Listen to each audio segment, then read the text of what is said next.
You call me fat? Thank you, Riv. I want to welcome Kiwi Kid and Cloud9 after a pretty solid victory there over Winterfox. It's got to feel good. Immediately, I want to ask Kiwi Kid about the dynamic within the team, bringing Cloud9 in, both on stage, like in games, as well as in the house. Honestly, I'm just gonna be frank. I'm trying to sugarcoating everything. Honestly, it's pretty terrible. Like, man, there's just a lot of. It's just everybody hates losing, and we're not really dealing with it well. And there's like just 5 like hormonal like adolescents just like running around, and we're all just like really kind of like reverse pumped because we're just losing. And man, like I don't know if we know how to solve conflicts right. And there's language barrier that really sucks. But you know, we're like trying to go through it. And I mean, adversity builds character, I suppose. But no, it hasn't. It's definitely not been the brightest road I've been through. That's fair. Cloud9, coming into an environment like this, do you feel the same one, and do you feel like that environment can change? I didn't think it was that bad, but yeah, I think we don't have a coach, so when we have a difference in opinion, I'll be like, this is how you do it, and Kiwi will be like, this is how you do it. But then there's no person to like settle it.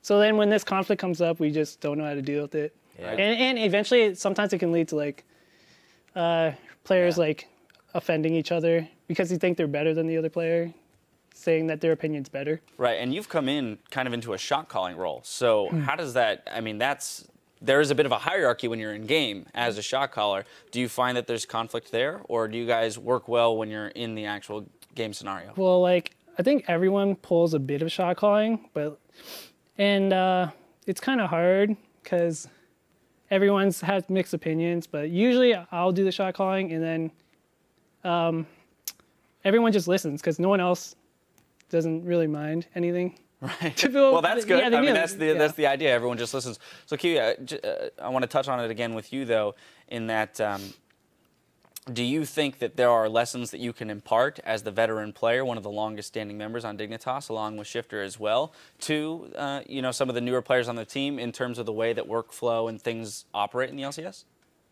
I think within the LCS, everybody just kind of, I think he's pretty much had it down. I think it's just really just acting basic and just like being at the right place at the right time is really important.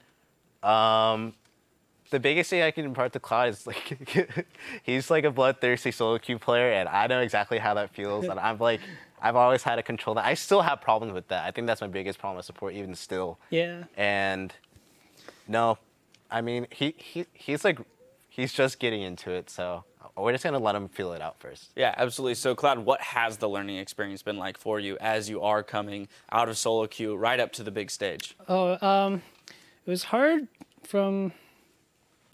Let's see, the hardest part was probably just the communication, because before I was playing on a challenger team and we all had like really good communication, but then I come to Dignitas and I'm like, I have to like use the most basic English, and I'm like, and then sometimes like I can't hear them because they're pretty quiet people. But yeah, it's getting better. We're definitely getting better. Well, you had some flashy plays today. No pun literally. intended, or pun intended. Yeah, literally. Plenty of Jarvan flash knockups. What gives you the confidence to come out and play that way? Because we don't see that with every new player on this stage. Because it's easy. Just, all right. Oh my God. There it is, just laying it out, laying it out for you. Holy. I do want to jump into our replay. We're going to go 36 minutes into the game. This is a fight that takes place kind of in the mid lane and trails up into the Dragon area. We're going to get that up on your screen. And what I kind of want to discuss here is the way that the shot calling works here. Because Avalon ends up engaging. Sivir ultimate gets blown. You guys decide to chase into the engagement. So, Kiwi, if you don't mind doing this for me. Sure. I don't. You'll see here, Avalon, this is when Avalon charges in, hits Gamsu. Yeah. He charges in, I don't think he has really any follow-up, so we're like, okay, we're just gonna chunk him really quick. We know we can't kill him at this point, but we can do a lot of damage. And then we saw Outtech move in, instantly Core pops his ult, we just chase and chase. This is pretty good by Cloud. He didn't go for Outtech, which would have killed him for sure. He went for the closest target, Avalon, and we just went in. Galveston just goes in, he doesn't give a... Just very ham. He doesn't give a rat. Yeah, he just goes in. And then I actually hit a clutch hook right here in Ari in the middle of the team fight. I think that really sealed the deal. But no, just really solid team fight. And I'm really proud of Cloud. Like, I think before he would have like maybe tried to flash ult onto Graves. Oh yeah, like before. Sure. But now he's like gone so, like you can tell it's like been so like really like even relaxing to see how well like Cloud's been team fighting lately. Right, so exercising a little bit of restraint there. Yeah. Bringing in Cloud, you guys are now 3-3. You've had 3 1-1 weeks in a row, which is, you know, cannot be argued that that is a better performance as you guys had in the first 2 weeks of the season. But you're still at the bottom of the table. So given that we're approaching the second half of the season here, where do you guys feel you can finish given the improvements that you're making?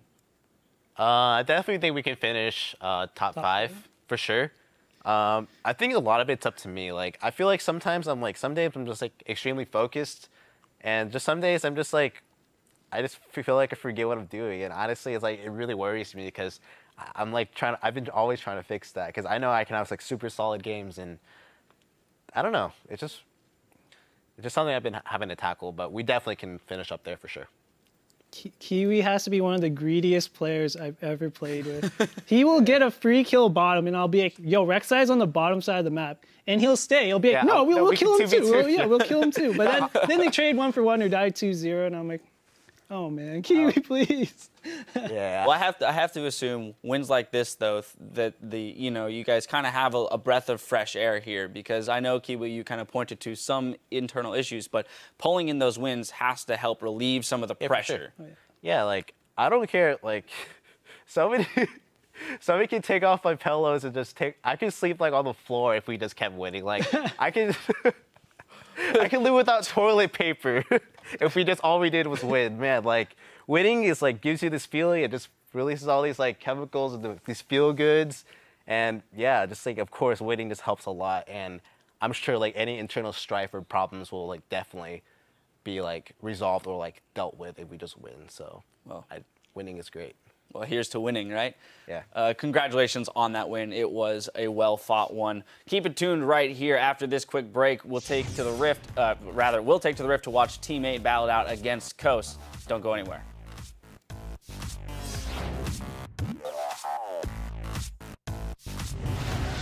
Winterfox versus Dignitas, game 3 here on the day. We've had some pretty crazy games so far. Core JJ should be able to pick this one up. They have the Sivir ulti on. A few last attacks. The Storm Shield. They bolstered. Oh, he gets it. He's going in for the teleport. A great monsoon's going to put them right where Avalon comes in, and they're going to be able to deliver damage from the back line. Wait. Peel back. Slowly. Nice ult. Nice, Cloud. Separating the team again. Nobody can get to the back line, and Winterfox is just getting melted down. And Pobouts are going in. He gets exploded by Shifter. The turret's already gone down as well, and Winterfox is trying to turn tail on this. Team Dignitas able to pick up the win over Winterfox.